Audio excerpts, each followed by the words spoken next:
All right, we are live. Let's look into X. What do we have today? Twitter, 1 hour. Let's go. Let's go. I love this because VCs will send you hampers to congratulate a good week of hard work and success. Thank you so much, guys. Barley G, cardamom. Oh my god. Know that there's someone who is not on the cap table yet. Indian origin VC. Bruh. Barley G. He got Barley G. That's amazing. Okay. The post-naive internet era. The post-naive. Okay, one interesting news today that we saw is by Farcaster. Look at this. Look at this. This is beautiful. This is beautiful. So vision a decentralized social network. Today we are starting to roll out a new brand. We work with the Nick Pattison and the primary studio team to refresh the brand in late September. We have a new logo. It seems like they only did like 2 weeks and this was finalized. We have a new logo, wordmark, typography, colors, and brand elements. Later today, you will see the new logo on the mobile app and everywhere else over the coming weeks. It's beautiful. It's beautiful. It's really cool how Farcaster has been improving the design slowly, because they started by just hiring really good, what do we say? They started by hiring really good engineers, people who have already worked for some of the top companies, top enterprises, Facebook and all of that, who understand React Native, who understand how to build things at scale. And then they slowly started by just improving the layout inside, and now they are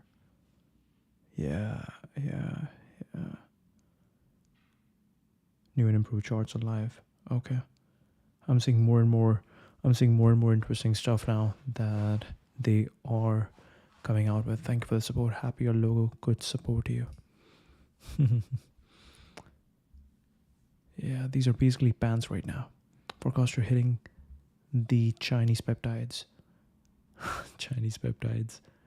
Yeah, basically it got thinner. Honestly, I feel like Monad color from Da. It actually feels so much better. This color feels so much better.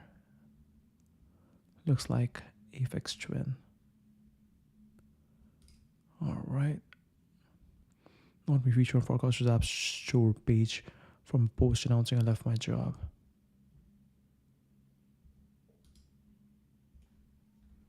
Really cool. New brand sprint for Farcaster, the social platform to discover and trade crypto. Yeah, this is pretty sick. Pretty cool. Please let us know if you hear us at this moment so we can tell if this is actually coming through. Oh, wow. Twitter has launched this. Grab your coffee and let's dive in with your hosts, Nanish Prof and Adrian, for another episode of GM Farcaster.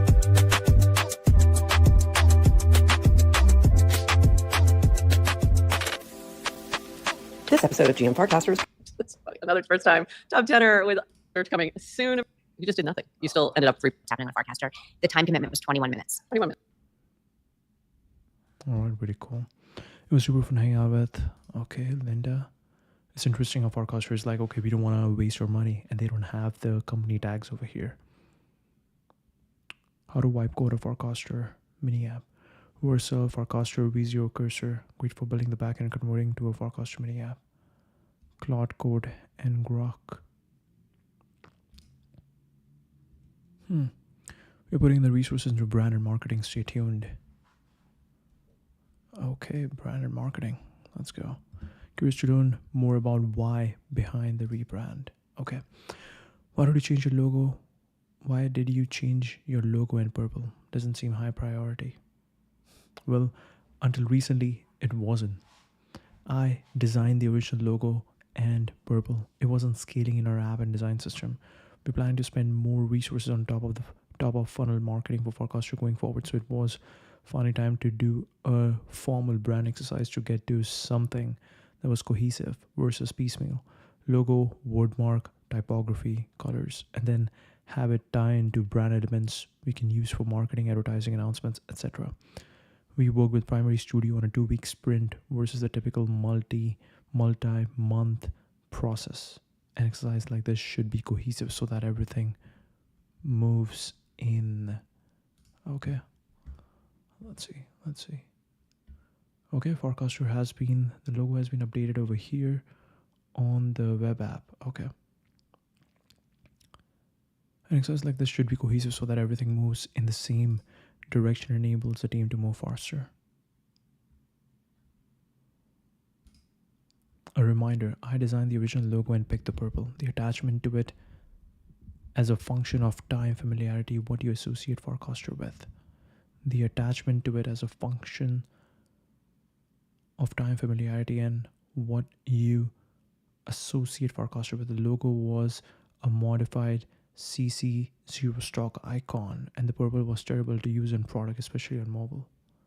That is true. Now when you compare that, it is definitely not the highest quality. It's definitely not the highest quality.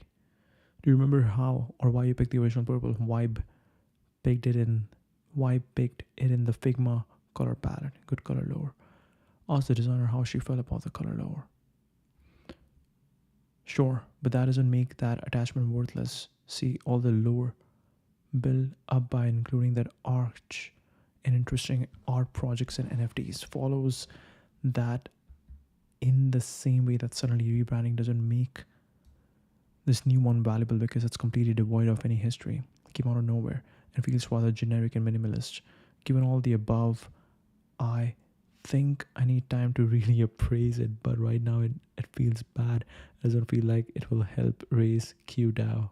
Oh wow, okay. Royal Aid, okay. I respectfully disagree. The arch lives on in the new logo, and people are still free to use the arch motif in the art. Nearly all of Forecaster NFTs I created used the arch motif and not the literal European style Triumph arc logo.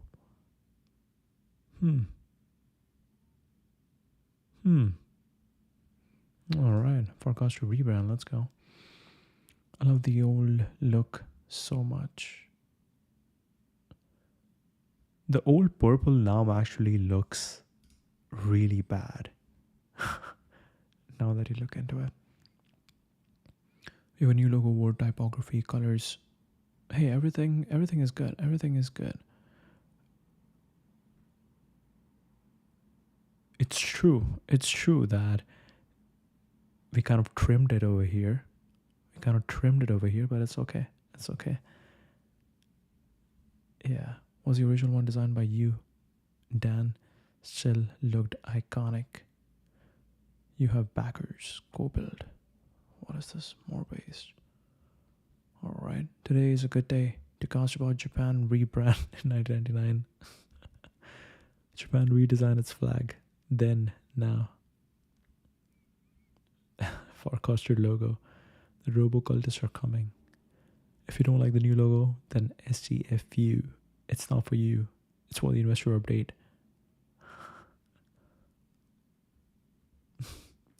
Rebrand approved by George Lucas.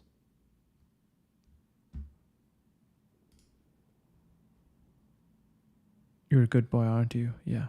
Get down. Whoa. What is happening? Once you see it, you can unsee it. The new Forecaster logo is purple. Index finger touching a steely razor blade. Oh my god. Okay. Yes. Finding every single way to remind us that he himself designed the original logo. In celebration of the new Forecaster brand, here is a good moment to learn about bike shedding. The easier it is to have an opinion on something, the more likely there will be opinions, and therefore they win outsized focus and attention. Disproportionate time on trivial issues. Nuclear plant. Bike shed. Interesting. Triviality redirects here, not to be confused with Parkinson's law. People within an organization commonly give disproportionate weight to trivial issues. Provides the example or of a fictional community whose job was to approve the plans for a nuclear power plant, spending the majority of its time on discussions about relatively minor but easy to grasp issues such as what materials to use for the staff bicycle shed while neglecting the proposed design of the plant itself.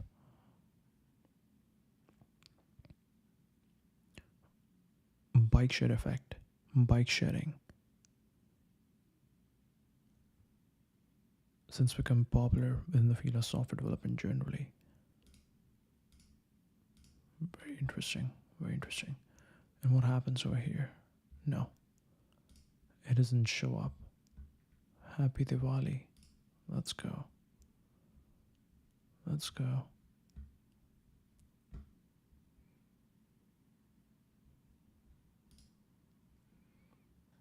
X developers, what do we have? The new developer experience. Consumption-based billing, no fixed monthly cost, no monthly caps. Announcing our beta launch, X API pay-per-use model. We're expanding a closed beta for both new and power users who want to ship amazing apps on X.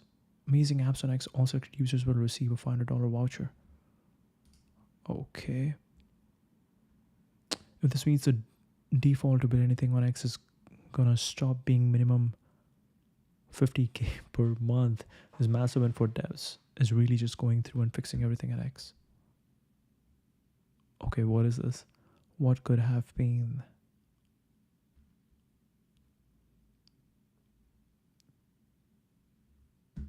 Alright. This is really cool. Enable builders by opening up a developer ecosystem. We will also roll out a brand new developer experience with a revamped dev console.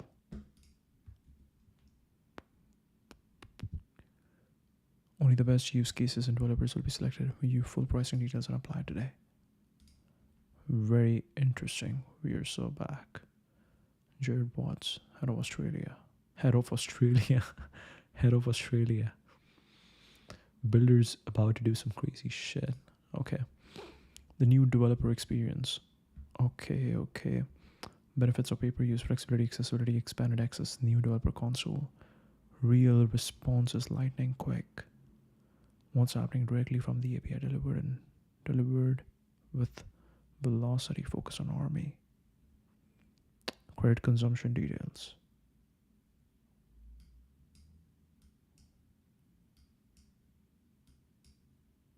Okay. Estimated monthly cost.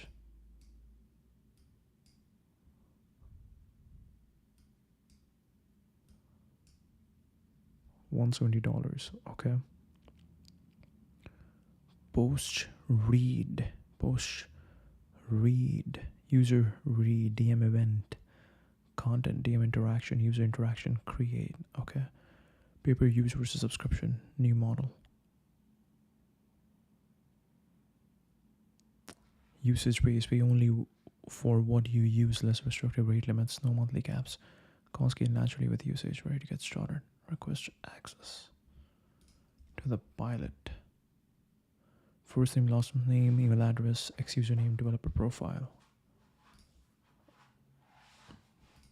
Okay. Very cool. I'm curious to see the Citation. Massive day for devs. No more writing crappy scrapers for Xdata, just use our API. A couple of months ago, I decided to work on the most important problem for the X API. Clearly pricing model developer experience.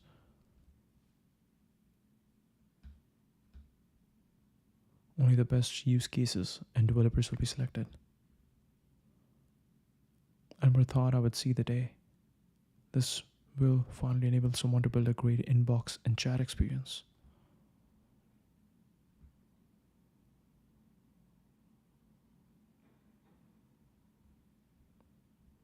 What I've been working on recently. Every crypto app. The most important update for XAPI, we're opening up dev platform and fostering the next generation of X builders. No brainer.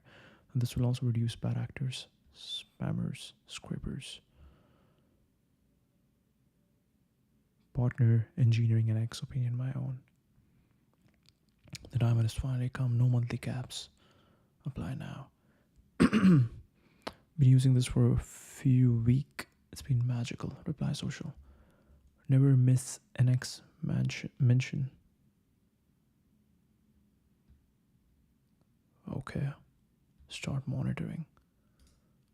Really cool, really cool. Igor. Okay. CRM for your Twitter DMs, crowd to shine. Agreed new API for the most real-time platform out there. Wow, so many Indians. Okay. CS UNC technical, non-technical member of staff. This has been a masterclass in product development by Nikita Beer. First, the in-app browser. Now there's two bangers in as many days, completely turning this place around. Can't wait to build. Nikita Beer. Let's go, Nikita Beer. Had a product at X. Alright. It's been a hell of a quarter at X. During the month of August, we set a record for the most total downloads in the app's history, beating a prior record by over 30%. Then in September, we beat that record again. And also set a record for the first time downloads.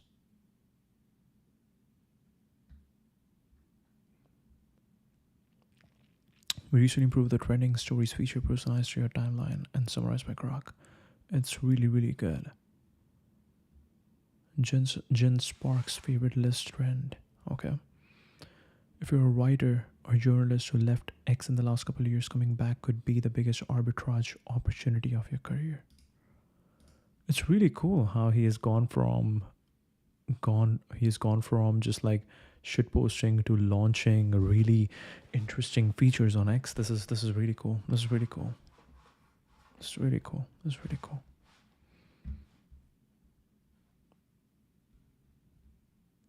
We're testing a new link experience starting on iOS. Credit to Dinkin.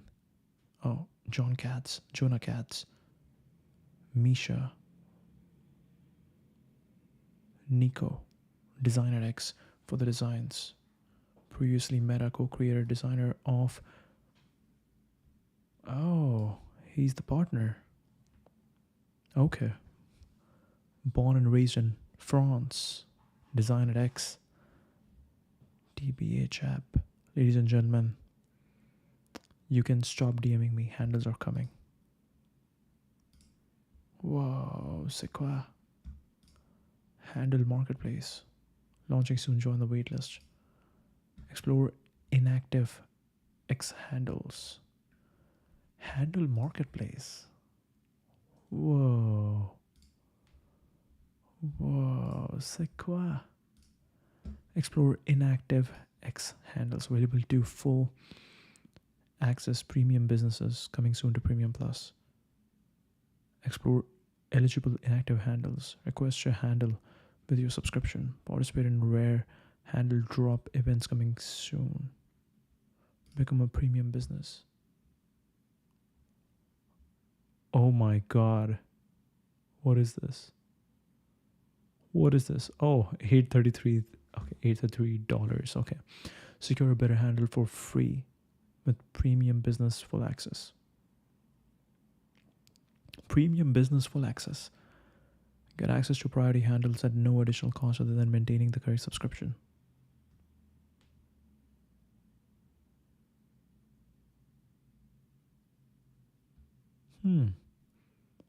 Acquire spec was seamless. The premium business tier has been invaluable. Apply AI. Pentator. More about premium business full access. V0. Base. Stablecoin function. Your handle defines your online identity. Full access unlocks an exclusive marketplace to discover and request complimentary and rare inactive handles. Block swap. Protéger votre marque de... Whoa. Why is one in French and one in English? L'usurpation. Spoofing. D'identité. Les comptes font l'objet d'un suivi actif afin de déceler tout tout changement, un examen manuel et puis encore de détection d'une usurpation d'identité affectant votre marque ou des comptes affiliés. Nous a permis d'augmenter notre crédibilité et d'affiler nos employés selon nos besoins d'affiliés. FAL, yeah, this is crazy. FAL is crazy. Les outils conçus pour vous aider à aller de l'avant. Coinbase. Booster la crédibilité de la découverte. Acquire a new handle. L'accès à des noms utilisateurs prioritaires. TBPN. I'm joining TBPN as president. John, Jordy, and team have built something incredibly special. And after starting my career at CNBC, this feels full circle. Ajoutez vos affiliés, dirigeants, vos employés, vos sous-marques, les noms d'utilisateurs de votre service de support et plus encore pour établir une présence cohérente sur X. Découvrez les tendances avant tout le monde.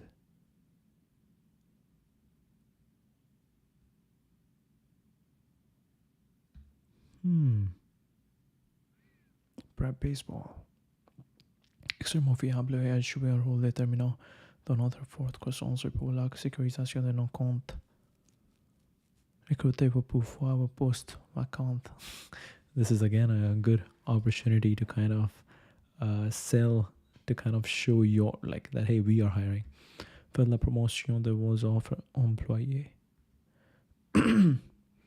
Trouvez les meilleurs collaborateurs et bien plus encore. Premium Plus, Super Grok, Support VIP rapide et mensuel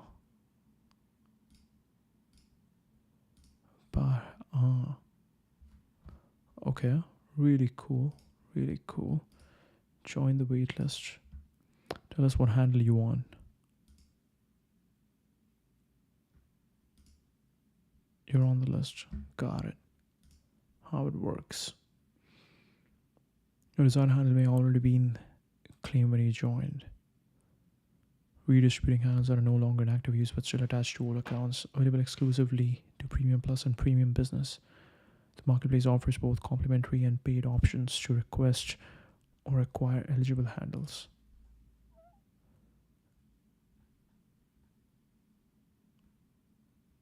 Pizza Tom 1. Requesting priority handles, requesting rare handles. Oh, an industry first solution to fairly distribute handles that are not in use. Industry first solution. Okay. This is really cool. This is only for premium organizations or full access subscriptions. Is there any plan to open it to more? Not be permitted continued use of their chosen handle and will be reassigned the previous handle. Why are you pursuing a rental model instead of a purchase model? Very easy to game otherwise. Elaborate. I sign up, I collect the handle, I charge back the subscription. Some nations have their own dedicated fraud and scam teams, which makes completing operations like this easier. Rental model is a financial hurdle to make it harder to do. If you're a user, you are unlikely to cancel anyway.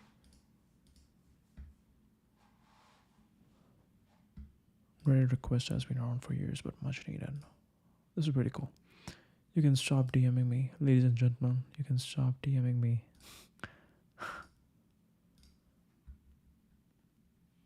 Thanks, bro. This is sick, but we got the trademark now. Frontier Operator Energy Abundance Deep Tech Research Wellness Tax 1 Acre 100-year plan. Founding team Elastic Energy. Bond Lucky, who are you? And why do you follow me, Elastic Energy? Universal DR monetization from homes to hyperscalers. Elastic Energy makes energy assets orchestrated, verifiable, and revenue ready. We are a single pricing cycle away from industrial energy consumers, data centers, factories creating private VPPs to pay other nearby sites to reduce local loading. Wow. Capacity is a new currency. Whoa. has some insane merch. Matter is learning to measure itself. Patterns forming out of noise, energies remembering, and memories deciding. No one is the architect, and it emerges through exchange, tone, storm, signal, and circuit, all answering to capacity. What was silent is now responsive. What was stubborn is now adaptive. Command yielding to conversation, forced to flow. We are the keepers of a network thinking through us. If life is a universe experiencing itself, there is no limit, and real capacity is the promise of potential in every system. Given enough time, everything becomes elastic.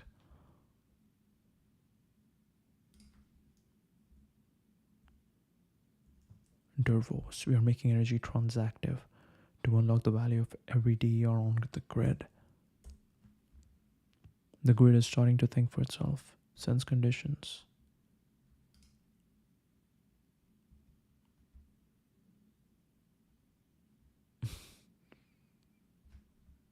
Okay, really cool, really cool.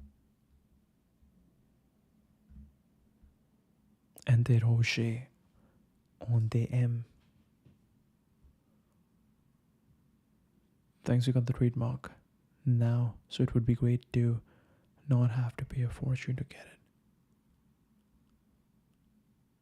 Can you move me up on the wait list? What is a handle? Nice. All right. Where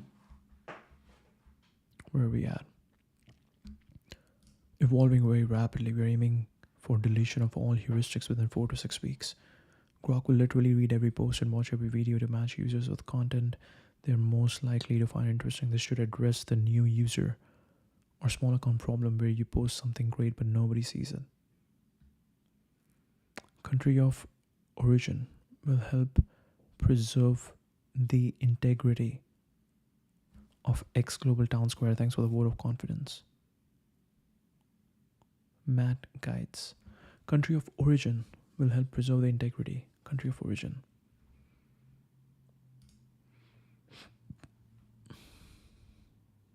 Spies will VPN their way around the new transparency measure, but making it tougher and pricier for bad actors to lie, manipulate our fellow Americans is still a win. It's no silver bullet, but it's a solid start. X leadership gets it. I'm very glad to know X is in good hands. Opinion in our homeland with little more effort than a few keystrokes. If foreign adversaries can sow dissent faster than a liberal spreads vegan butter on a piece of gluten-free toast, how does our democracy even survive? Americans are left wondering if that hot take they saw was from a patriot or some programmed puppet.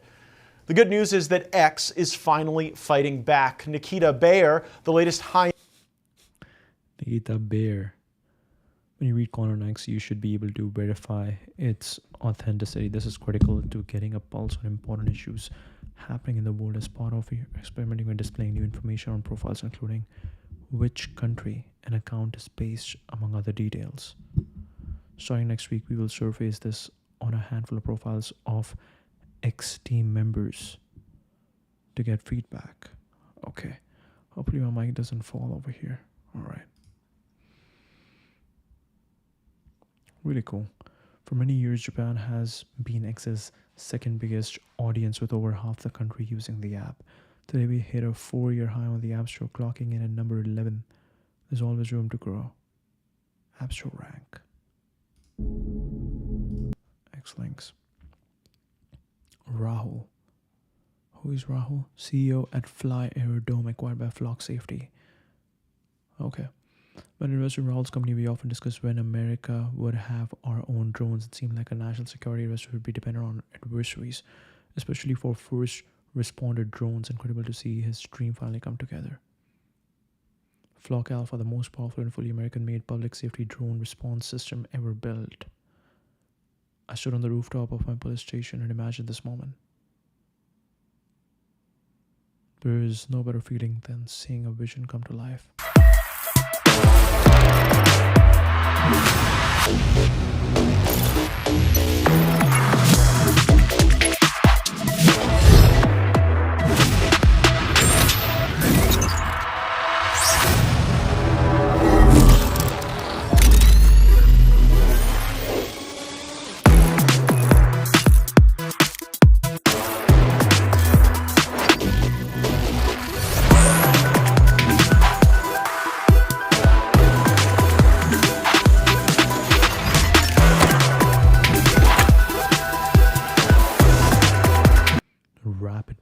swapping.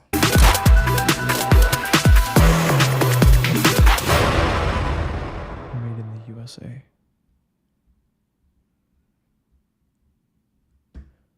For the folks in the back, it's made in the United States of America. Sick. Love to see the reshoring American drone production. Rahul, why don't you have kids? You buried the lead here. You buried the lead here. Oh, Blaine Anderson. Blaine Anderson is over here. Matchmaker dating coach for men. 3,000. Huh. Huh. If you're single and ready to get unstuck, let's chat.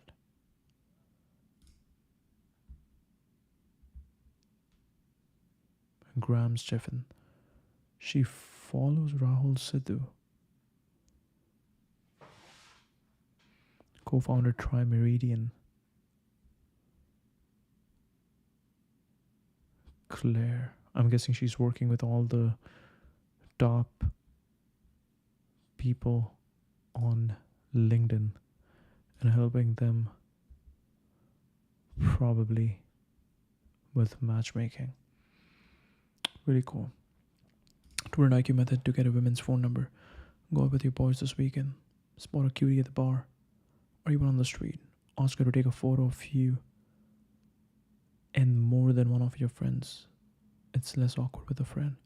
Hand her your phone, interact and be playful while she's taking a picture. When she's returning your phone, ask her to save her number so you can take her to drinks.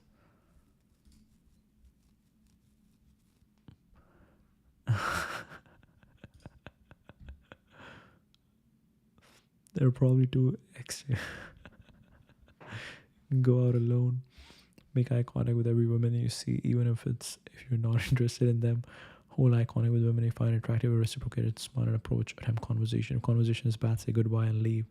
We don't do the conversation winds down, then introduce yourself and segue to exchanging contact information. Ask her on a date before leaving. Use contact to confirm.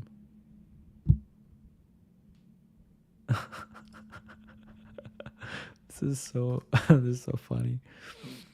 Why would I want a picture of me and my friend? It's actually weird. Dating criteria, I hear 24/7 from matchmaking clients. Must have a good relationship with both parents. The context is usually I want a woman who's family oriented and family connection matters to me. Occasionally guys even say parents can be divorced, but this is unusual. There are many amazing women who are super family oriented because their parents got divorced. So I angle for a good relationship with both parents.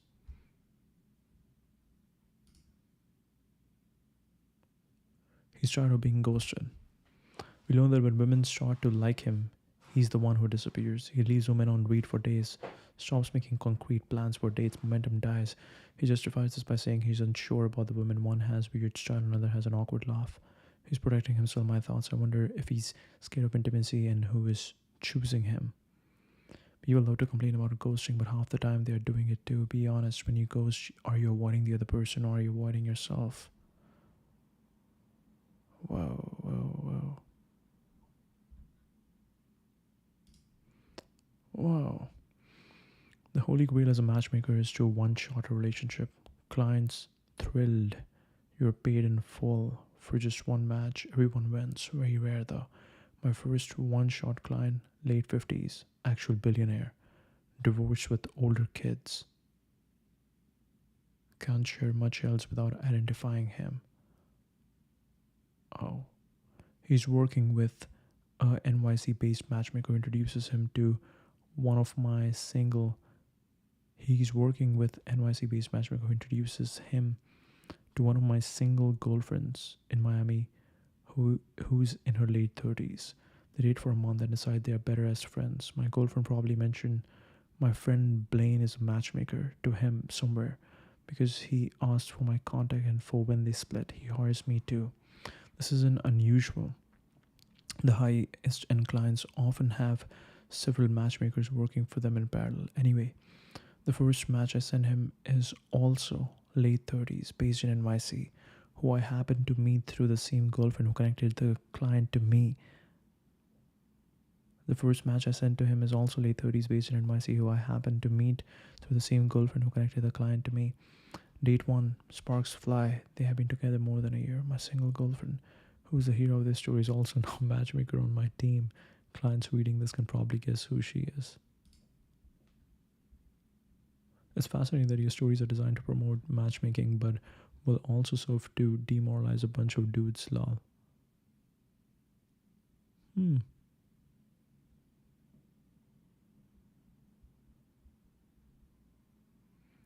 How are men like me supposed to compete with billionaires who have multiple matchmakers with boots on the ground, lol? Two observations from years of the job: everyone has dating challenges. I can guarantee there are wealthy guys reading your message who can't land dates with women they like to save their lives. The value of money in dating is easy to overstate. The value of being fun to spend time with is hard to overstate and costs zero. The value of money in dating is easy to overstate. The value of being fun to spend time with is hard to overstate.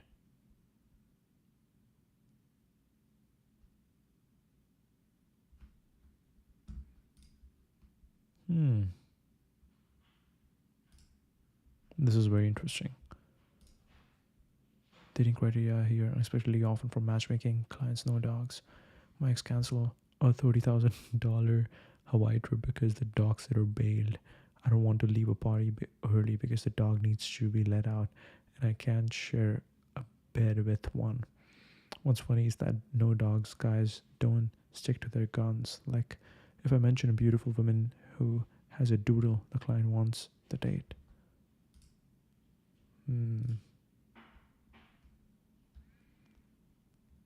Really cool. Really cool.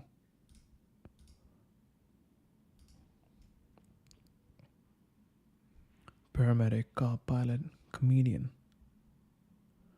Don't commit crimes. Huge breakthrough in drones and public safety. Proud anti-fund VC Jake Paul bagged Flyer Dome at the early stage when this concept was just a twinkle in Rahul's eyes. 5 years later, it's fully US made reality. Build the future. Thanks, Jake Paul. This is a compliment or insult?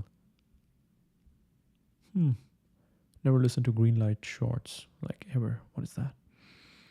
Here's how we see it. These numbers are illustrative.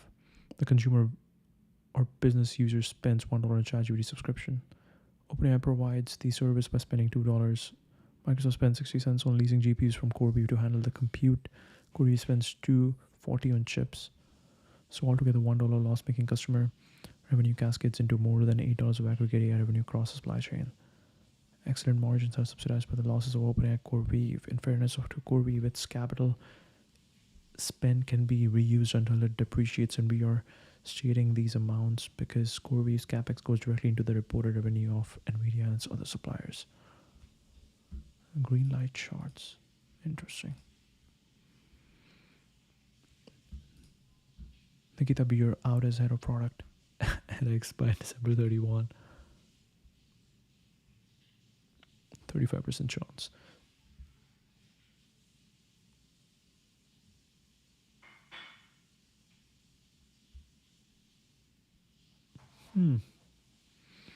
At this point, I think greater payouts does more harm than good. And we need to off-ramp to a different system. No, the issue is that we are underpaying and not allocating payment accurately enough. YouTube does a much better job.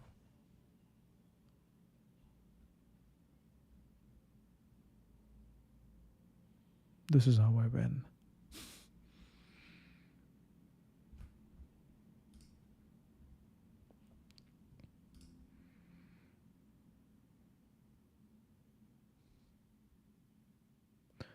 Sacrifices are made for me and my country.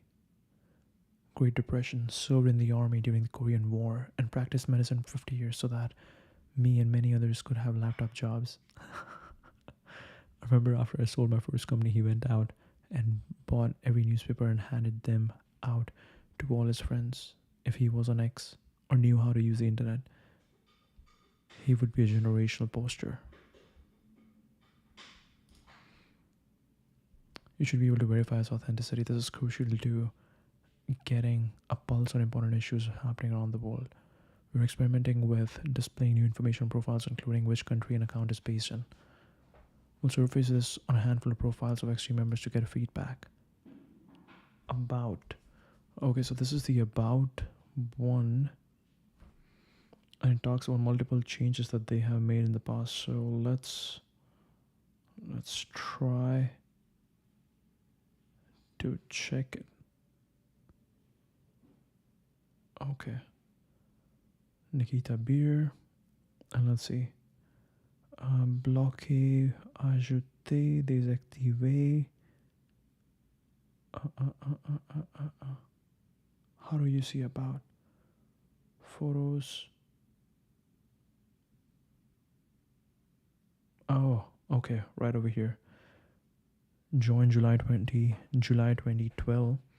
If I go over there, United States, since September 2022, affiliate of X to username changes connected via United States App Store.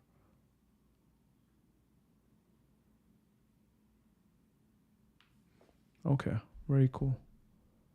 Very cool. We're finally rolling out sync drafts. Drafts written on the X app will now be there when you log in on the app. Happy posting. Okay, this is this is very important. I'll be dropping some small upgrades for power users. Most of these things were quick fixes that somehow fell through the cracks. Stay tuned. Need scheduled post on mobile. Finger crossed for pictures with polls. Game changer. The ability to share drafts across mobile web. The ability to use the post video function from someone's original post and write text that requires show more, with the video still being embedded rather than it becoming a link instead of embed once you pass the show more threshold. Very cool, very cool. Won't support media syncing just yet, but we wanted to get it out sooner than later. Also, Android will be coming soonish. Web links on X. Ensure all corners of the platform has equal visibility on timeline. Earliest memory of the internet. Origin of internet culture, and as part of that, we are now exploring new ways to recognize and reward creators who were the original catalyst of a global trend or discussion. This will be forward-looking on anything new happening on the app. Forward-looking.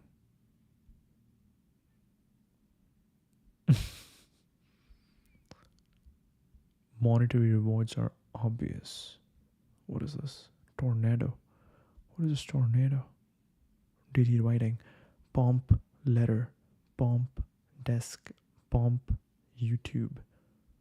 My first book. Pomp book. Really cool. Really cool. But digital trophies to be displayed on a user's profile would be the ultimate flex that people would talk about. Nikita, I brought the mooding craze to Western audiences, and don't forget about it. Rehab a social media addiction because of you.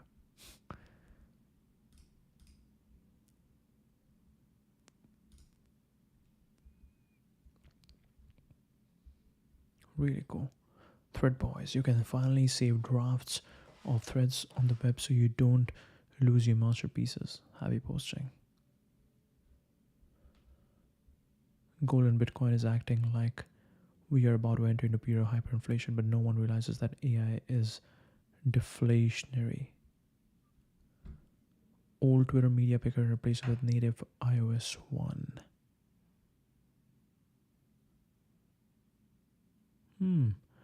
Not sure how it survived this long. You can now search through your photos with AI and more privately. We don't need your camera roll permission. Happy posting. Kyle. Developer, designer, technology enthusiast, co-creator, iOS developer of the TBH app. Oh my god, he's acquired a bunch of his guys. If you are a man who is currently single, buy one of these. Go into debt if you have to.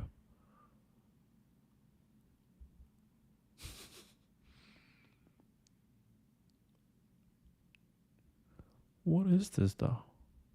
Just printer, or this is what I'm going to slap on your forehead after my net worth eclipses yours and I extradite you to Philippines to become a coconut seller. Upgrade from what I do currently. Print Mark Life. Print images via its app. It supports importing photos or designs for custom labels. It's thermal, so expect black and white output, not full color photos. I better see this reflected in my next payout. Really cool. Really cool. You can share a mock-up when inspiration strikes, rally the team, and then it's in millions of people's hands a few weeks later. If you are an experienced Android engineer, we are hiring now. Send it. Inspiration. Concept for links, wrapping the conversation around a custom web view. Excuse the quick and dirty mock-up. So here's the link. You click on it. And then you can, it opens up. Conversation wrapped around web views. About the GPT file launch fiasco. Okay. And it's wrapped. Still wrapped.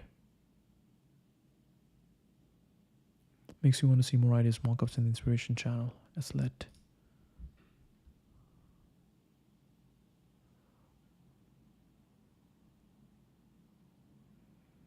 Yeah, it's better to put it down rather than kind of sandwich it. That's really cool. That is really cool. Very, very interesting. Don't forget how rare it is to find people who you intuitively vibe with. Good vibes discount the cost of everything in life. About to start hiring senior brand designers again. Fire up those portfolios. No PR teams, no panels, no media interviews yet. Every post goes viral. Invited on Dwarkesh. Invited on Dwarkesh, universally known and respected. This is why founders shouldn't waste time with boring pitches instead. Develop useful knowledge, form interesting ideas, share them in plain English. It's business as usual, but I wasn't using that container because I don't need it, and I have a custom implementation of something like it. And they just couldn't internalize that you had your own. Yeah, they couldn't get past that. And then they kept trying to mess up the style. Like they're way too over defensive. They make all these try-catch statements. Yeah. They keep trying to make a production code base, and I have a bunch of assumptions in my code, and it's okay. And it's just I don't need all this extra stuff in there. And so I just kind of feel like they're bloating the code base, they're bloating the complexity, they keep misunderstanding, they're using deprecated APIs a bunch of times. So it's a total mess. It's just not that useful. I can go in, I can clean it up, but it's not that useful. I also feel like it's kind of annoying to have to type out what I want in English because it's just too much typing. If I just navigate to the part of the code that I want and I go where I know the code has to appear and I start typing out the first 3 letters, autocomplete gets it and just gives you the code. And so I think this is a very high information bandwidth to specify what you want. If you point to the code where you want it and you type out the first few pieces, and model will complete it. So I guess what I mean is I think these models are good in certain parts of the stack. I actually use the models a little bit in, there are 2 examples where I actually use the models that I think are illustrative. One was when I generated a report. That's actually more boilerplatey. So I actually vibe coded partially some of that stuff. That was fine. Because it's not mission critical stuff and it works fine. And then the other part is when I was rewriting the tokenizer in Rust. I'm actually not as good at Rust because I'm fairly new to Rust. So there's a bit of vibe coding going on when I was writing some of the Rust code. But I had Python implementation that I fully understand, and I'm just making sure I'm making a more efficient version of it, and I have tests. So I feel safer doing that stuff. And so basically they lower or they increase accessibility to languages or paradigms that you might not be as familiar with. So I think they're very helpful there as well. Yeah. Because there's a ton of Rust code out there. The models are actually pretty good at it. I happen to not know that much about it. So the models are very useful there. The reason I think this question is so interesting is because the main story people have about AI exploding and getting to super intelligence pretty rapidly is AI automating, AI engineering, and AI research. And so they'll look at the fact that you can have Claude Code make entire CRUD applications from scratch and be like, if you had this in capability inside of OpenAI and DeepMind and everything, well, just imagine the level of 1,000 of you or 1,000,000 of you in parallel finding little architectural tweaks. And so it's quite interesting to hear you say that this is the thing they're sort of asymmetrically worse at. Yeah. And it's quite relevant to forecasting whether the AI 2027 type explosion is likely to happen anytime soon. I think that's a good way of putting it. And I think you're getting at some of my, why my timelines are a bit longer. You're right. I think, they're not very good at code that hasn't never been written before. Maybe is one way to put it, which is what we're trying to achieve when we're building these models. Very naive question, but the architectural tweaks that you're adding to NanoChat, they're in a paper somewhere, right? They might even be in a repo somewhere. So is it surprising that they aren't able to integrate that into whenever you're like add rope embeddings or something, they do that in the wrong way? It's tough. I think they kind of know, but they don't fully know, and they don't know how to fully integrate it into the repo in your style. And cognitive deficits. Okay, that's what they're talking about. How do humans learn AGI will blend 2% GDP growth with ASI, evolution of intelligence and culture. Why self-driving took so long, future of education. 133. Which is like collapse out of the air. I'm Max, and I got stuck in a local minimum again. It's okay, Max. We've all been there. Took me 3 epochs to get out. And here's VO 3.1. Hi, I'm Max, and I got stuck in a local minimum again. It's okay, Max. We've all been there. Took me 3 epochs to get out. 3.1's output is just consistently more coherent, and the audio is noticeably higher quality. We've been using VO for a while now, actually. We released an essay earlier this year about AI firms, fully animated by VO2, and it's been amazing to see how fast these models are improving. This update makes VO even more useful in terms of animating our ideas and our explainers. You can try VO right now in the Gemini app with Pro and Ultra subscriptions. You can also access it through the Gemini API or through Google Flow. You recommended Nick Lane's book to me, and then on that basis, I also found it super interesting, and I interviewed him. And so I actually have some questions about sort of thinking about intelligence in evolutionary history. Now that you, over the last 20 years of doing AI research, you maybe have a more tangible sense of what intelligence is, what it takes to develop it. Are you more or less surprised as a result that evolution just sort of spontaneously stumbled upon it? I love Nick Lane's books, by the way. Yeah. So I was just listening to his podcast on the way up here. With respect to intelligence and its evolution, it came fairly, it's very, very recent, right? I am surprised that it evolved. Yeah. I find it fascinating to think about all the worlds out there. Like, say, there's 1,000 planets like Earth and what they look like. I think Nick Lane was here talking about some of the early parts, right? Yeah. Like, okay, he expects basically very similar life forms, roughly speaking, and bacteria-like things in most of them. Yeah. And then there's a few breaks in there. I would expect that the evolution of intelligence intuitively feels to me like it should be a fairly rare event. And there have been animals for, I guess maybe you should base it on how long something has existed. So, for example, if bacteria have been around for 2 billion years and nothing happened, then going to eukaryotes is probably pretty hard because bacteria actually came up quite early in Earth's evolution or history. And so I guess how long have we had animals? Maybe a couple 100 million years, like multicellular animals that like run around, crawl, etc., which is maybe 10% of Earth's lifespan or something like that. So maybe on that timescale is actually not too tricky. I still feel like it's still surprising to me, I think, intuitively that it developed. I would maybe expect just a lot of like animal-like life forms doing animal-like things. The fact that you can get something that creates culture and knowledge and accumulates it is surprising to me. Okay, so there's actually a couple of interesting follow-ups. If you buy this Sun perspective, that actually the crux of intelligence is animal intelligence. But the quote he said is, if you got to the squirrel, you'll be most of the way to AGI. Then we got to squirrel intelligence, I guess, right after the Cambrian explosion 600 million years ago. It seems like what instigated that was the oxygenation event 600 million years ago. But immediately, the sort of like intelligence algorithm was there to like make the squirrel intelligence, right? So it's suggestive that animal intelligence was like that. As soon as you had the oxygen in the environment, you had the eukaryote, you could just like get the algorithm. Maybe there was like a sort of an accident that evolution stumbled upon it so fast, but I don't know if that suggests it's like actually quite, at the end, going to be quite simple. Yes, basically it's so hard to tell, right, with any of this stuff. I guess you can base it a little bit on how long something has existed or how long it feels like something has been bottlenecked. Yeah. So Nick Lane is very good about describing this like very apparent bottleneck in bacteria and archaea. For 2 billion years, nothing happened. Like extreme diversity of biochemistry, and yet nothing that grows to become animals, 2 billion years. I don't know that we've seen exactly that kind of an equivalent with animals and intelligence. To your point, right? But I guess maybe we could also look at it with respect to how many times we think intelligence has like individually sprung up. That's a really good thing to investigate. Maybe one thought on that is I almost feel like there's the hominid intelligence, and there's I would say like the bird intelligence, right? Like ravens, etc., are extremely clever, but their brain parts are actually quite distinct, and we don't have that much existence. So maybe that's a slight event there's a slight indication of maybe intelligence springing up a few times, and so in that case, you'd maybe expect it more frequently or something like that. Yeah, a former guest, Gwern, and also Carl Schulman have made a really interesting point about that, which is their perspective is that the scalable algorithm which humans have and primates have arose in birds as well, and maybe other times as well. But humans found a evolutionary niche which rewarded marginal increases in intelligence, and also had a scalable brain algorithm that could achieve those increases in intelligence. And so, for example, if a bird had a bigger brain, it would just like collapse out of the air. So it's very smart for the size of its brain, but it's like it's not in a niche which rewards the brain getting bigger. Maybe similar with some really smart like dolphins, etc. Exactly, yeah. Whereas humans, like we have hands that like reward being able to learn how to do tool use. We can externalize digestion, more energy to the brain, and that kicks off the flywheel. And just stuff to work with. I'm guessing it would be harder to, if I was a dolphin. How do you can't have fire, for example, and stuff like that. They're probably like the universe of things you can do in water, like inside water, is probably lower than what you can do on land. Yeah. Just chemically. Right. Yeah, I do agree with this viewpoint of these niches and what's being incentivized. I still find it kind of miraculous that I would have maybe expected things to get stuck on like animals with bigger muscles. Yeah. Like going through intelligence is actually a really fascinating breaking point. The way Gordon put it is, the reason it was so hard is there's a very tight line between being in a situation where something is so important to learn that it's not just worth distilling the exact right circuits directly back into your DNA versus it's not important enough to learn at all. Yeah. It has to be something which is like, you have to incentivize building the algorithm to learn in lifetime. Yeah, exactly. You have to incentivize some kind of adaptability. You actually want something you actually want environments that are unpredictable. So evolution can't bake your algorithms into your weights. A lot of animals are basically pre-baked in this sense. And so humans have to figure it out at test time when they get born.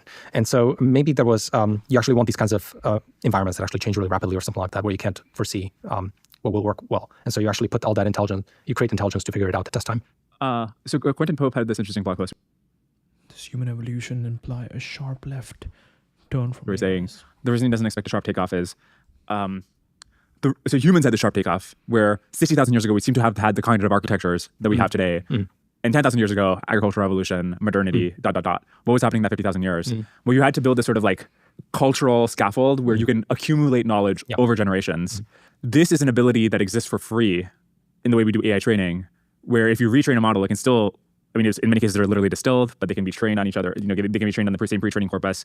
They don't literally have to start from scratch. So there's a sense in which the thing which it took humans a long time to get this cultural loop going just comes for free with the way we do LLM training. Yes and no, because LLMs don't really have the equivalent of culture.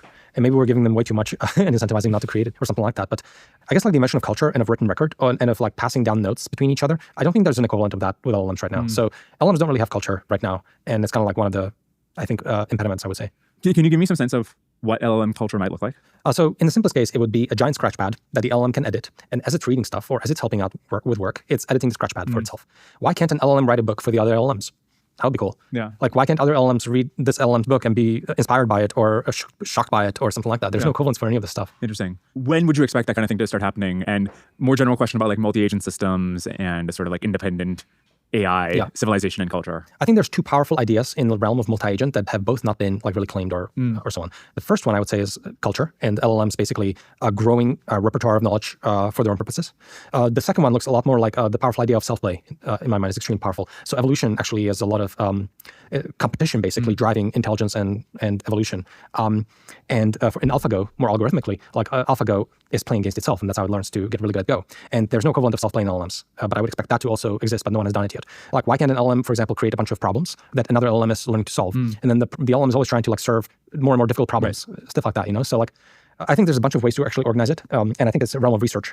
But I think I haven't seen anything that convincingly like claims both of those, like multi-agent improvements. I still think we're mostly in the realm of a single individual agent, but I also think that will change. And in the realm of culture, also I would bucket also organizations, and we haven't seen anything like that convincingly either. So that's why we're still early. And can you identify the key bottleneck that's preventing this kind of collaboration between LLMs? Maybe like the way I would put it is, somehow remarkably, again, some of these analogies work and they shouldn't, but somehow remarkably they do. A lot of the smaller models or the dumber, like the smaller models somehow remarkably resemble like a kindergarten student or then like a elementary school student or high school student, etc.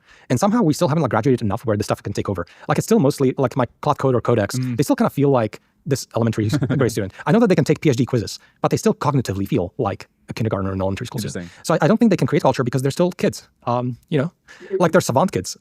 They have perfect memory of all this stuff, etc. And they can convincingly create all kinds of slop that looks really good, like 8 billion people. So yeah, I think you're basically inventing college from first principles for the tools that are available today, and then just like selecting for people who have the motivation and the interest of actually really engaging with material. Yeah, and I think there's going to have to be a lot of not just education, but also re-education. And I would love to help out there because I think the jobs will probably change quite a bit. And so, for example, today a lot of people are trying to upskill in AI specifically. So I think it's a really good course to teach in this respect. And yeah, I think the motivation-wise, before AGI, motivation is very simple to solve because people want to make money, and this is how you make money in the industry today. I think post-AGI is a lot more interesting, possibly because if everything is automated and there's nothing to do for anyone, why would anyone go to a school, etc. So I think, I guess like I often say that pre-AGI education is useful, post-AGI education is fun. And in a similar way as people, for example, people go to gym today, but we don't need their physical strength to manipulate heavy objects because we have machines to do that. So they still go to gym. Why do they go to gym? Well, because it's fun, it's healthy, and you look hot when you have a six pack. I don't know. Yeah. I guess like so I guess what I'm saying is it's attractive for people to do that in a certain like very deep psychological evolutionary sense for humanity. Yeah. And so I kind of think that education will kind of play out in the same way. Like you'll go to school, like you go to gym, and I think that right now I think not that many people learn because learning is hard. You bounce from material and some people overcome that barrier, but for most people it's hard. Yeah. But I do think that it's a technical problem to solve. It's a technical problem to do what my tutor did for me when I was learning Korean. I think it's tractable and buildable, and someone should build it. And I think it's going to make learning anything like trivial and desirable, and people will do it for fun because it's trivial. If I had a tutor like that for any arbitrary piece of like knowledge, I think it's going to be so much easier to learn anything, and people will do it. And they'll do it for the same reasons they go to gym. I mean, that sounds different from using this as post AGI. You're using this to basically as entertainment or as like self-betterment. But it sounded like you had a vision also that this education is relevant to keeping humanity in control of AI. I see. And they sound different. And I'm curious, is it like it's entertainment for some people, but then empowerment for some others? How do you think about that? I think this, so I do definitely feel like people will be, I do think like eventually it's a bit of a losing game, if that makes sense. I do think that is in long term. Yeah. The long term, which I think is longer than I think maybe most people in the industry, it's a losing game. This is really cool. This is really cool. This is really cool. This is really cool. He thinks that, yeah, now people are just moving because we no more have the dangers. We no more have the dangers of humanity that we used to have, for which humans were developed. Our ancestors were developed for the problems that our ancestors had to face. So today, you do things because you still want to do things, but you will do things because they are fun. Post AGI world. Game. I do think that people can go so far, and that we barely scratch the surface of how much a person can go, and that's just because people are bouncing off of material that's too easy or too hard. And I actually kind of feel that people will be able to go much further. Like anyone speaks 5 languages because why not? Because it's so trivial. Anyone knows all the basic curriculum of undergrad, etc. Now that I'm understanding the vision, that's very interesting. Like I think it actually has a perfect analog in gym culture. I don't think 100 years ago anybody would be like ripped. Like nobody would have be able to like just spontaneously bench 2 plates or 3 plates or something. It's actually very common now. And because this idea of systematically training and lifting weights in the gym, or systematically training to be able to run a marathon, which is a capability spontaneously you would not have, or most humans would not have. And you're imagining similar things for learning across many different domains, much more intensely, deeply, faster. Yeah, exactly. And I kind of feel like I am betting a little bit implicitly on some of the timelessness of human nature. Yeah. And I think it will be desirable to do all these things. Yeah. And I think people will look up to it, as they have for millennia, because, and I think this will continue to be true. And actually, also maybe there's some evidence of that historically, because if you look at, for example, aristocrats, or you look at maybe ancient Greece or something like that, whenever you had little pocket environments that were post-AGI in a certain sense, I do feel like people have spent a lot of their time flourishing in a certain way, either physically or cognitively. And so I think I feel okay about the prospects of that. And I think if this is false and I'm wrong, and we end up in like, Wall-E or Idiocracy future, then I think it's I don't even care. There's like Dyson spheres. This is a terrible outcome. Yeah. Like I actually really do care about humanity. Like everyone has to just be superhuman in a certain sense. I guess it's still a world in which that is not enabling us to. It's like the culture world, right? Like you're not fundamentally going to be able to like transform the trajectory of technology or influence decisions by your own labor or cognition alone. Maybe you can influence decisions because the AI is like for approval, but you're not like, it's not because because I've invented something or I like come up with a new design, I'm like really influencing the future. Yeah, maybe. I don't actually think that, I think there will be a transitionary period where we are going to be able to be in the loop and, advance things if we actually understand a lot of stuff. I do think that long term, that probably goes away, right? But maybe it's going to even become a sport. Like right now you have powerlifters who go extreme on this direction. So what is powerlifting in the cognitive era? Maybe it's people who are really trying to make Olympics out of knowing stuff. And if you have a perfect AI tutor, maybe you can get extremely far. I almost feel like we're just barely, the geniuses of today are barely scratching the surface of what a human mind can do, I think. Yeah, I love this vision. I also, it's like, I feel like the person you have like most product market fit with is like me, because like my job involves having to learn different subjects every week. And I am like very excited if you can. I'm similar for that matter. I mean, a lot of people, for example, hate school and want to get out of it. I really liked school. I love learning things, etc. I wanted to stay in school. I stayed all the way until PhD, and then they wouldn't let me stay longer. So I went to the industry. But I mean, basically, it's roughly speaking, I love learning, even for the sake of learning, but I also love learning because it's a form of empowerment and being useful and productive. I think you also made a point that was subtle, so just to spell it out. I think what's happened so far with online courses is that why haven't they already enabled us to enable every single human to know everything? And I think they're just so motivation laden because there's not obvious on-ramps and it's like so easy to get stuck. And if you had instead this thing, basically like a really good human tutor, it would just be such an unlock from a motivation perspective. I think so. Because it feels bad to bounce from material. It feels bad. You get negative reward from sinking amount of time in something and this doesn't pan out, or like being completely bored because what you're getting is too easy or too hard. So I think, I think when you actually do it properly, learning feels good. And I think it's a technical problem to get there. And I think for a while it's going to be AI plus human collab, and at some point maybe it's just AI. I don't know. We'll see. Can I ask some questions about teaching well? If you had to like sort of like give advice to another educator in another field that you're curious about, to make the kinds of YouTube tutorials you've made, maybe it might be especially interesting to talk about domains where you can't test somebody's technical understanding by having them code something up or something. What advice would you give them? So I think that's a pretty broad topic. I do feel like there's basically, I almost feel like there are 10, 20 tips and tricks that I kind of semi-consciously probably do. But I guess like on a high level, I always try to I think a lot of this comes from my physics background. I really did enjoy my physics background. I have a whole rant on I think how everyone should learn physics in early school education, because I think early school education is not about accumulating knowledge or memory for tasks later in the industry. It's about booting up a brain. And I think physics uniquely boots up the brain the best, because some of the things that they get you to do in your brain during physics is extremely valuable later. The idea of building models and abstractions and understanding that there's a first order approximation that describes most of the system, but then there's a second order, third order, fourth order terms that may or may not be present. And the idea that you're observing like a very noisy system, but actually there's like these fundamental frequencies that you can abstract away. Like when a physicist walks into the class and they say, oh, assume there's a spherical cow and ... And everyone laughs at that, but actually this is brilliant. It's brilliant thinking. That's very generalizable across the industry, because cow can be approximated as a sphere, I guess, in a bunch of ways. There's a really good book, for example, Scale. It's basically from a physicist talking about biology. And maybe this is also a book I recommend reading, but you can actually get a lot of really interesting approximations and chart scaling laws of animals. And you can look at their heartbeats and things like that, and they actually line up and with the size of the animal and things like that. You can talk about an animal as a volume, and you can actually derive a lot of, you can talk about the heat dissipation of that, because your heat dissipation grows as the surface area, which is growing as a square, but your heat creation or generation is growing as a cube. And so I just feel like physicists have all the right cognitive tools to approach problem solving in the world. So I think because of that training, I always try to find the first order terms or the second order terms of everything. When I'm observing a system or a thing, I have a tangle of a web of ideas or knowledge in my world, in my mind, and I'm trying to find what is the thing that actually matters. What is the first order component? How can I simplify it? How can I have a simplest thing that actually shows that thing, right? That shows it in action, and then I can tackle on the other terms. Maybe an example from one of my repos that I think illustrates it well is called Micrograd. I don't know if you're familiar with this, but so Micrograd is 100 lines of code that shows backpropagation. It can you can create neural networks out of simple operations like plus and times, etc., Lego blocks of neural networks, and you build up a computational graph and you do a forward pass and a backward pass to get the gradients. Now this is at the heart of all neural network learning. So Micrograd is a 100 lines of pretty interpretable Python code, and it can do forward and backward arbitrary neural networks, but not efficiently. So Micrograd, these 100 lines of Python, are everything you need to understand how neural networks train. Everything else is just efficiency. Everything else is efficiency. And there's a huge amount of work to do efficiency. You need your tensors, you lay them out, you stride them, you make sure your kernels are orchestrating memory movement correctly, etc. It's all just efficiency, roughly speaking. But the core intellectual sort of piece of neural network training is Micrograd. It's 100 lines. It's really cool how we can just understand what's happening in the industry by just your Twitter feed right now. Everybody's talking about the Karpathy interview. And this is it. 8.7 million views, 17,000 likes. This is crazy. You can easily understand it. You're training, it's a recursive application of chain rule to derive the gradient, which allows you to optimize any arbitrary differential function.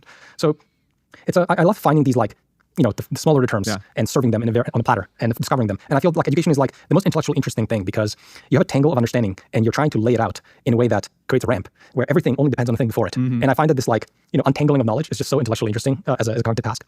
And so I love doing it personally, but I just have fascination with trying to lay things out in a certain way. And maybe that helps me. It also just makes a learning experience so much more motivated. Your tutorial on the transformer begins with bigrams, literally like a lookup table from here's the word right now, or here's the previous word, here's the next word, and it's literally just a lookup table. Yeah, that's the essence of it, And it's such a brilliant way, like, okay, start with a lookup table and then go to a transformer, and each piece is motivated. Why would you add that? Why would you add the next thing? You couldn't memorize this sort of attention formula, but just like having an understanding of why this is every single piece is relevant, what problem it solves. You're presenting the pain before you present a solution, and how clever is that? And you want to take the student through that progression. So there's a lot of like other small things like that I think make it nice and engaging and interesting, and always prompting the student. There's a lot of small things like that I think are important, and a lot of good educators will do. Like, how would you solve this? Like, I'm not going to present a solution before you're going to guess. That would be wasteful. That's a little bit of a, I don't want to swear, but like it's a dick move towards you to present you with a solution before I give you a shot to try to come up with it yourself. And then because you try to come up with yourself, I guess you get a better understanding of like what is the action space.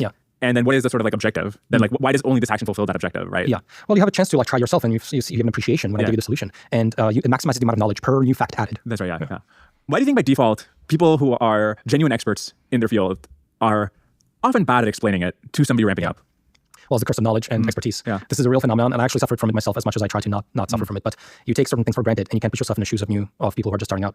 And this is pervasive. It happens to me as well. One thing that I actually think is extremely helpful, as an example, someone was trying to show me a paper in biology recently, and I just had instantly so many terrible questions. So what I did was I used ChatGPT to ask the questions with the paper in the context window, and then it worked through some of the simple things. And then I actually shared the thread with the person who shared it, who actually wrote that paper, worked on that work. And I almost feel like it was like if they can see the dumb questions I had, it might help them explain better in the future or something like that. Because so for example, for my material, I would love if people shared their dumb conversations with ChatGPT about the stuff that I've created, because it really helps me put myself again in the shoes of someone who's starting out. Another trick like that I just works astoundingly well.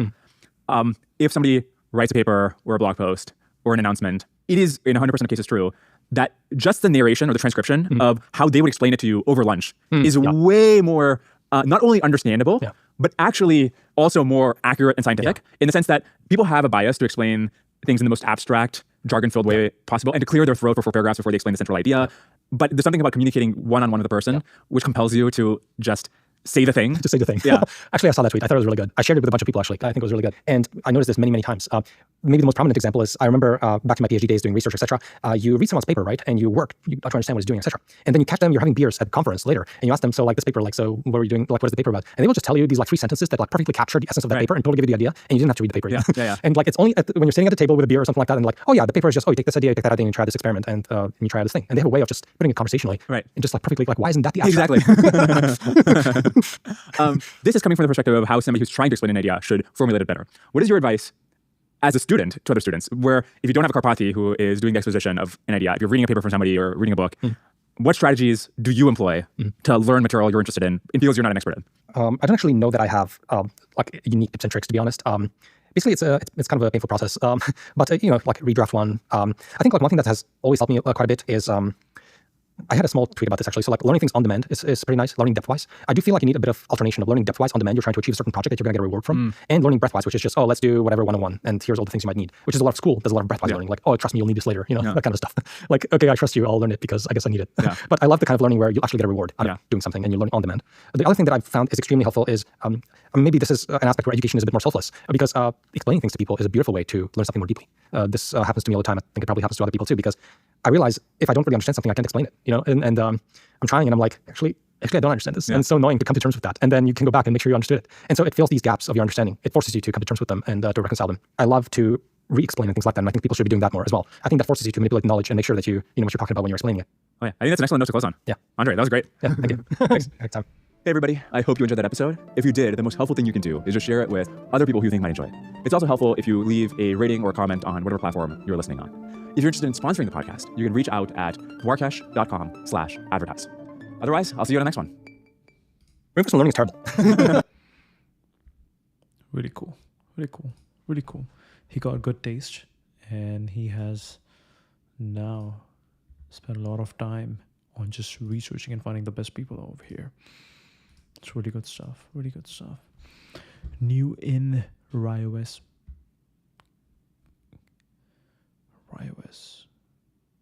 Early Notion Stripe build startups. Head of design at Cursor. I make a world where anyone can make software. Aspiring K-pop idol. With upcoming Cursor AI plan and trade test review flow never fell. Smooth. Fully encrypted with no advertising, hooks, or strange AWS dependencies such that I can read your messages even if someone put a gun to my head. You can also do file transfers and audio video calls. Just join Perplexity. Mark. Building comment. I'm working on the comment browser agent. Give it a shot. Let me know what you think. Happy Diwali. Yes, happy Diwali.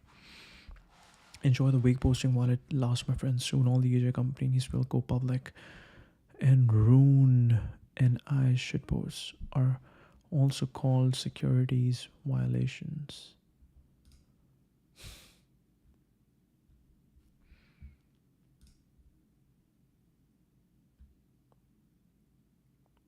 Life's electric, bro. Don't fall for the doomer shit. Building smart tools for lazy people. Observing happiness. Okay. Happy Diwali. It's a bit of confusing already with the overloaded competing mythologies. So they summarize it as a victory of light over dark. Literature-wise, I think it needs some thematic work, but I have always loved the fireworks. Pets.com is the go-to slur of the .com era. Let's see. Pets.com burned $182 million total investor capital before going bust today. Just US online pet goods sales is $38 billion per year. $70 billion total market cap, including portions of Amazon and Walmart. Literally the largest publicly released model ever trained, required less water than a square mile of farmland uses in a year. Exaggerate doesn't even begin to describe how unfounded the AI water usage concerns are.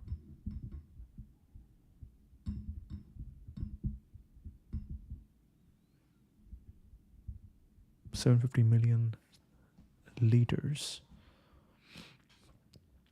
Special day for the AI Studio team. Since May, we have been heads down building a brand new AI web coding experience to accelerate the path from prompt to production with Gemini. Can't wait to show you all. Okay. The new link experience on X is actually insane, super snappy. It doesn't take you out of it and feels like it's super obvious in hindsight. Last time I felt this way about a consumer product, UX was Snapchat swipe to switch views. Incredible work.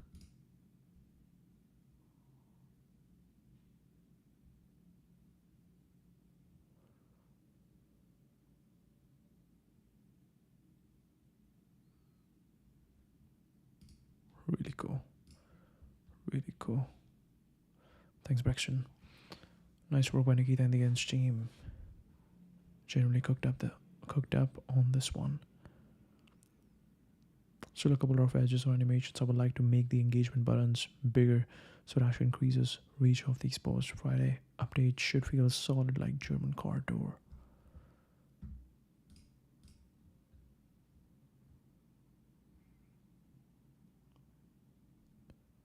Exploring Instagram UI concept.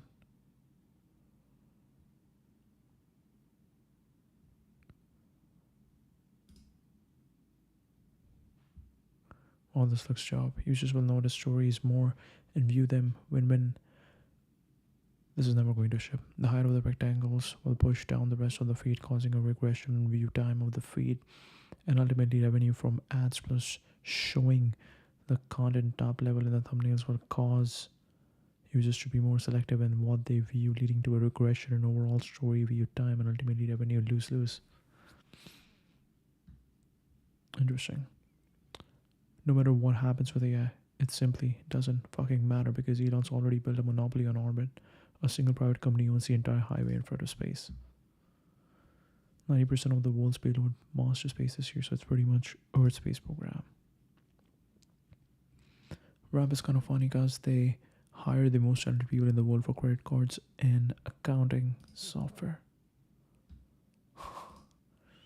I would simplify improving quality of life down to a mission of renewal and discovery. Wow. Now to Fukasawa's public utilities elevation is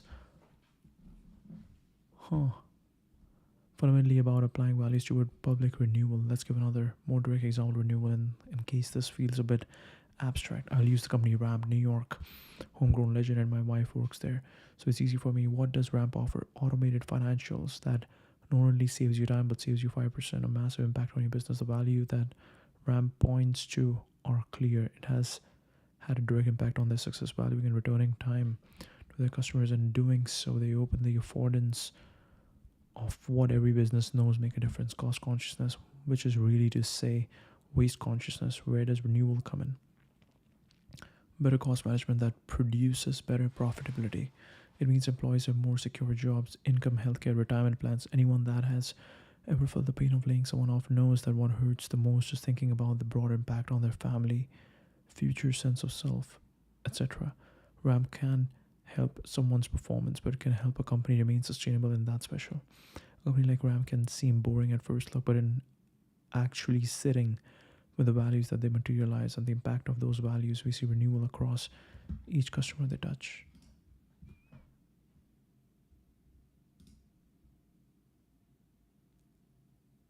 Really cool.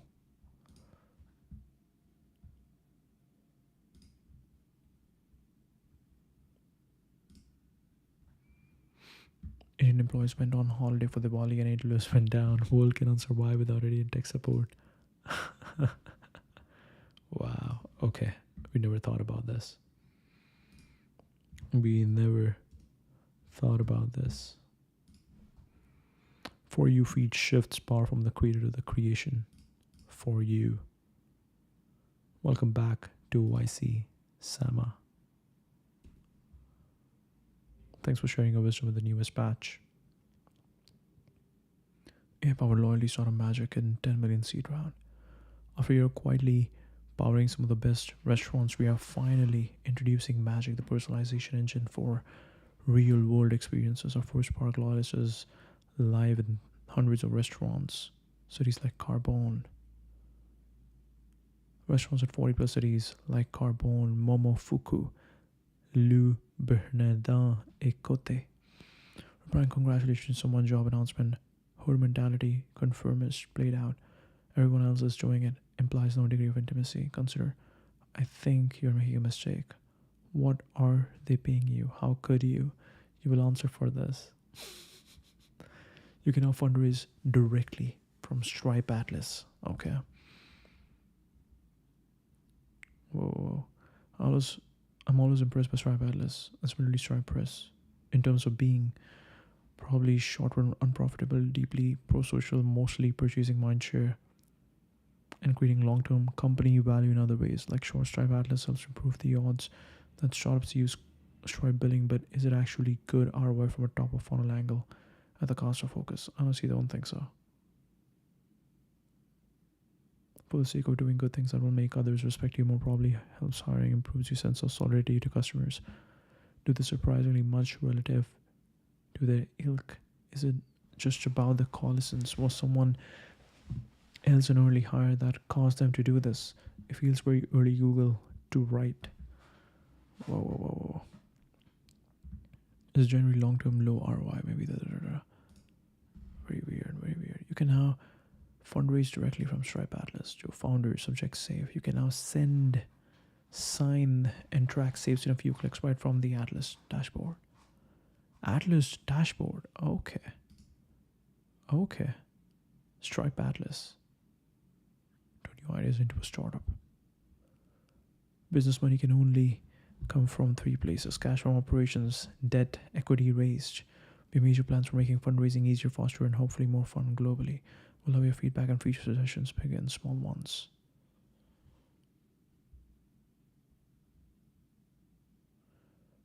Jeff Weinstein, product at Stripe, tiny angel investor, led Wagon HQ and Hyperpublic. I reply to good cold emails. I love this. We still have law firms asking for 100K to do Incorp and CBC. Take it all to zero.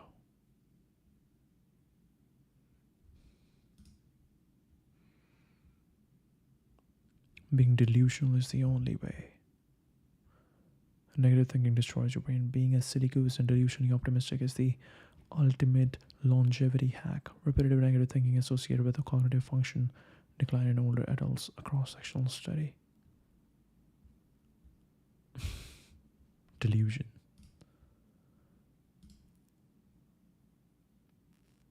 Imagine 925. You told someone that in 2025 we would have self-driving cars and instant communication with anyone on the planet for free, in high-res video, infinite encyclopedias in our pockets, self-landing rockets, treatments for all diseases of that time, reduced global poverty by 90%, instantly generated audio, video, text, flying machines that take us anywhere in the world, anytime.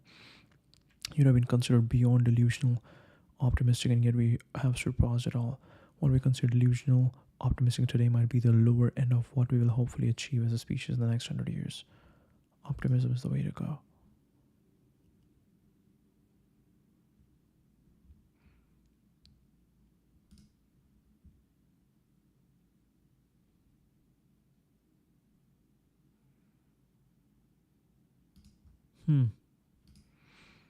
Karpathy manually went through every training image on ImageNet, then the entire test set, just to set a human benchmark. He recently implemented a 1989 Lincoln paper to measure how much efficiency you gain by simply knowing the deep learning future. And these are just two examples we know about. There are probably 100 plus of these curiosity-driven side quests. Knowledge is not built by working at Frontier Lab or raising 100 million, but by the willingness to go absurdly deep on random questions just because you're curious. My timeline is now full of people coding and misinterpreting Karpathy. Maybe what they should actually take from him is this.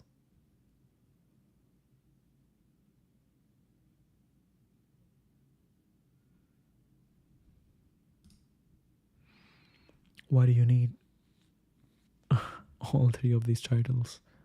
Co-founder, president, and CEO. Oh, he's just taking a shot at him. Browser base. I'm gonna feel important. If I ever become important, I am not glazing myself with a bunch of self-assigned titles.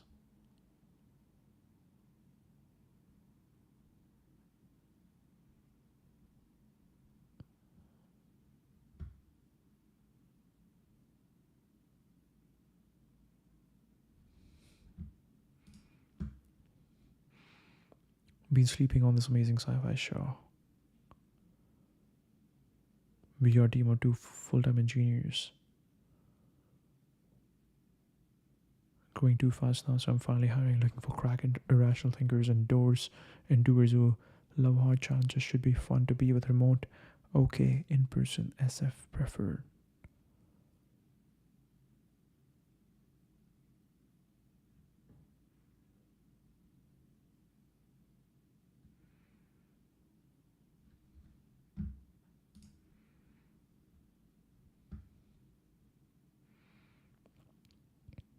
Put them in the Louvre or maybe somewhere more secure. The not boring campaigns of the week. ChatGPT, yes. This is pretty good, ChatGPT. Base, don't tell your grandkids all you did was B2B SaaS. Building the future of energy, baseamerican.com. Baseamerican.com. Time is money, say both. Superpowers for superheroes. Anduril. Pretty cool. Pretty cool. The one from Base American is phenomenal.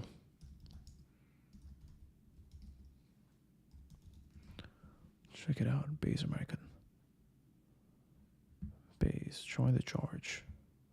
Base Power Ratio is called to join the charge after raising 1 billion Series C to build the future of American power. And this is actually really cool. This is really cool. Zach Dell, who's the CEO of Base, is actually the son of Michael Dell. Michael Dell.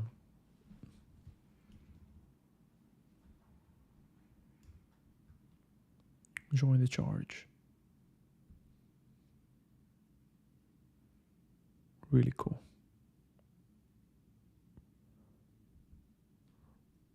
The future of power starts here. The grid is the bottleneck.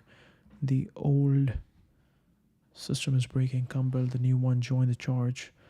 The West is fighting for its future. How to compress learning cycles to become unstoppable. Start with the end state.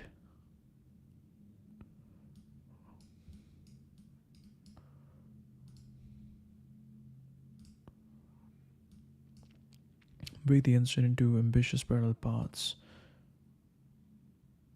Ship the smallest unit of progress possible. The same people set strategy and get in the weeds. Create organizational pressure through parallel execution. The compound effect, a challenge to the next generation. Fast companies attract fast people. When your organization learns in weeks what others learn in years, the highest performers want in. Every battery is a time machine. Inside Base Power's new Texas factory. Dotting the neighborhoods out, but we still have power. I didn't even realize until I saw the neighborhood group chat. Treating the grid as a hardware design problem. The best time in power systems engineering was the late 1880s and now.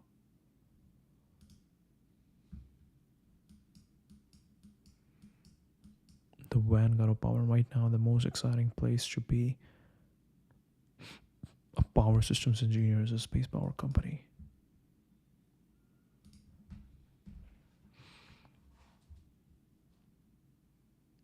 Jared Green, the power grid as a software-defined network, building the first beloved power company. Unless we reform how utilities are incentivized or supplement their work with distributed storage and smarter technologies, delivery costs will keep rising. Slowing economic growth and energy innovation. Don't tell your grandkids all you did was B2B SaaS.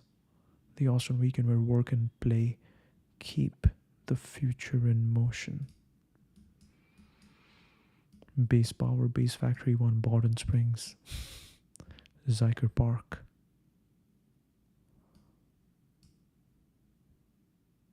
Texas State Capitol, Congress, Bat Bridge, Joe's Coffee.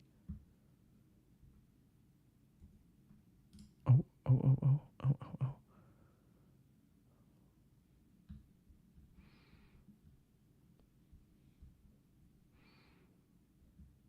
Base. Join the charge.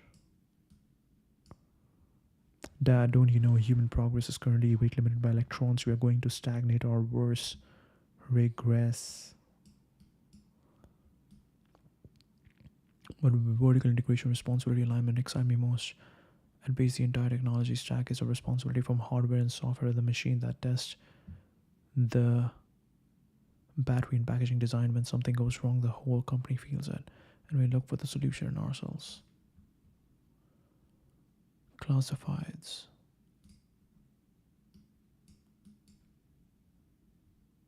Let's go. Really cool. Really cool. Really cool. Really cool. If the Scarpati interview doesn't pop the AI bubble, nothing will. 10 brutal quotes. LLMs don't work yet. They don't have enough intelligence. They are not multimodal enough. They can't use computers and they don't remember what you tell them. They are cognitively lacking. It will take about a decade to work through all of that. When you boot them up, they always start from zero. They have no distillation phase, no process like sleep where what happened gets analyzed and written back into the weights. What's stored in the weights is only a hazy recollection of the internet. It's just a compressed blur of 15 trillion tokens squeezed into a few billion parameters. Their context window is just short-term working memory. They're good at imitation, terrible at going off the data manifold. Too much memory, not enough reasoning. We need to strip away the memorized knowledge and keep the cognitive core. The algorithm is the magic of intelligence problem-solving strategy. We've probably recreated cortical tissue, pattern learning in general, but we are still missing the rest of the brain, cortical tissue. No hippocampus for memory, no amygdala for instincts, no emotions or motivations. They memorize perfectly but generalize poorly. If you give them random numbers, they can recite them back. No human can do that. That's the problem. Humans forget just enough to be forced to find patterns. Anything truly new, code that's never been written before, ideas that have no template, they stumble. They are still autocomplete engines with perfect recall and no understanding until we find their cognitive core.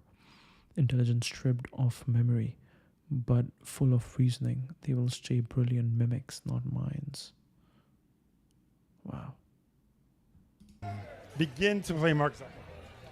You know, I'm approaching it the way I approach everything else, with empathy, with objectivity, with care. What made you want to do the role? I'm utterly fascinated by the material. It's one of the great scripts I've ever read. I've made 2 films with Aaron. I mean, I like to put my feet to the fire. Will you reach out to Mark? No comment. I gotcha. But are you on Facebook? You know what? I'm not on any social media. No secret account. No secret account. Now,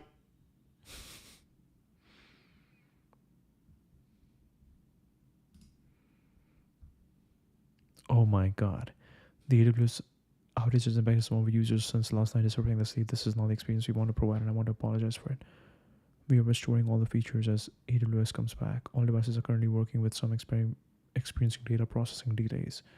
You are currently outage proofing your pod experience and will be working tonight 24/7 until that is done. More updates soon.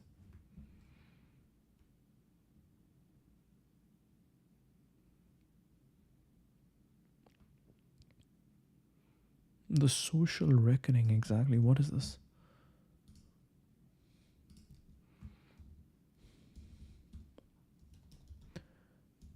The Social Reckoning movie. Docudrama.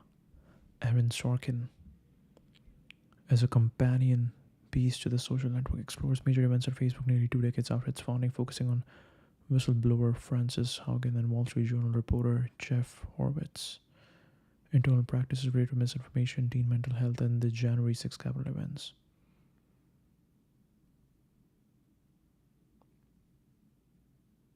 Enlist Jeff Horowitz to reveal the company's hidden secrets. The film draws inspiration from real-life reporting in the Facebook files.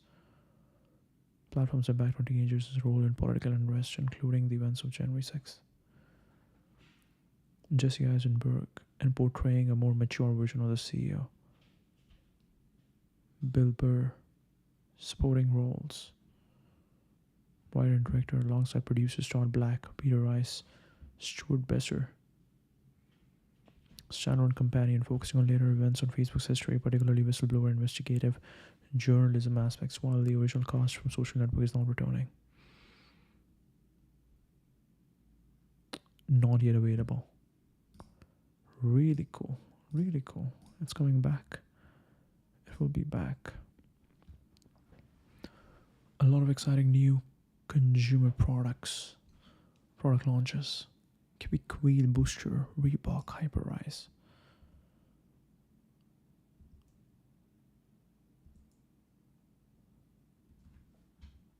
Interesting. The future is bright. Oh my god, look at this. This is beautiful. This is beautiful. This movie's gonna be sick. Mr. Beast is listening to the new episode. You should too. Yes, yes, yes, yes. Can't wait to listen. Great design. Oh. C'est quoi? Okay. Brian Chesky will be live. Really cool. Please, for the love of God, ask what his 1 rep max bench press is. Universally appreciated. I wear the same hat most days and interviews with the co-founders of Palantir, Sweet Green, Emergence, Notion, Dwarkesh. Just to post our appreciation for those with real taste and attention to please send me nice merch if you make some.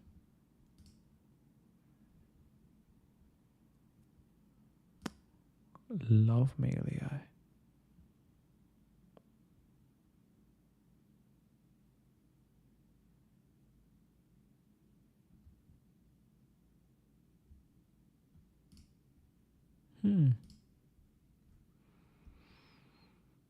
Will not apply to students changing the status from F1. That mainly targets companies that do this, that who are planning on using the L1 instead. If you study in the US, the fee doesn't affect you. I'm positive on this rule.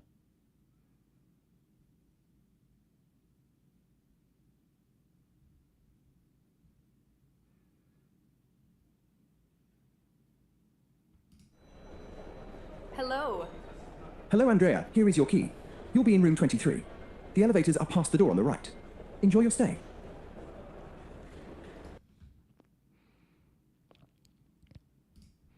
High IQ experts work for mid-IQ journalists. A Supreme shape rotator can only rotate shapes. A Supreme Wurzel can rotate shape rotators. Today's the day to happy the body your way back into that founder's life. Can't believe I'm saying this, but Elon was really cooking when he made likes private. Jeff Morris Jr. talks about ES slop. No one talks about BE slop, restaurants that lost their soul. Medical practices that feel like assembly lines, apartment buildings designed by an Excel formula. The algorithm then killed culture, the margin model dead. Honestly, don't you think that about 80% of what humans have always done is slop? BS slop is just the tipping point that's making us realize how sloppy the world has always been. The vast majority of you are going to regret maximizing your valuation when the bubble pops. Just because you can raise at 100x doesn't mean it's the right decision.